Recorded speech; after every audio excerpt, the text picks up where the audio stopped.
Kung paano nga ba mag-send ng pera sa GCash using a electronic machine. So kung gusto nyo malaman kung paano, just keep on watching!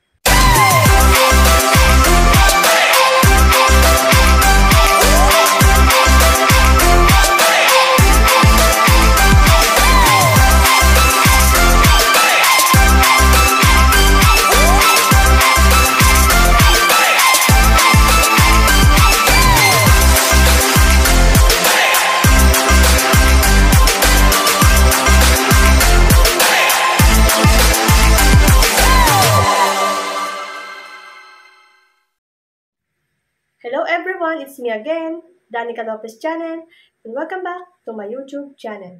For today's video guys, meron na naman ako sa inyong isi-share na panibagong tips and tutorial for today.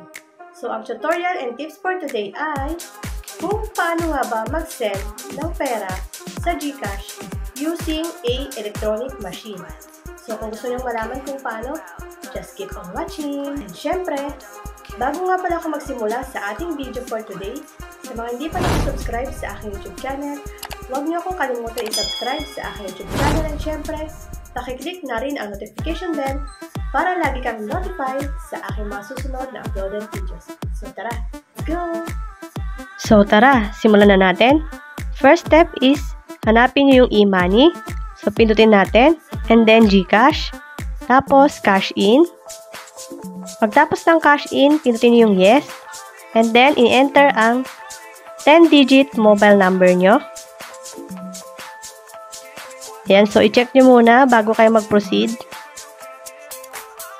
So, next step, pindutin nyo yung next. After nyo ma-check kung tama ba yung inyong number. So, ayan, pindutin natin itong next. So, ayan, mapupunta na tayo dito. So, dito, pipindutin nyo kung ilang amount ba yung inyong isi-send. So, 30 pataas and then next. After nyo pindutin yung next, meron din siya lalabas sa baba. Pindutin nyo lamang yung yes. And then, ayan, 50 pesos. So, pag naging ganyan na, ayan, meron kayo dyan may kita sa ilalim na huhulog nyo yung inyong pera kung magkano ba yung inyong isi-send. So, sa akin, 50 pesos. So, ayan.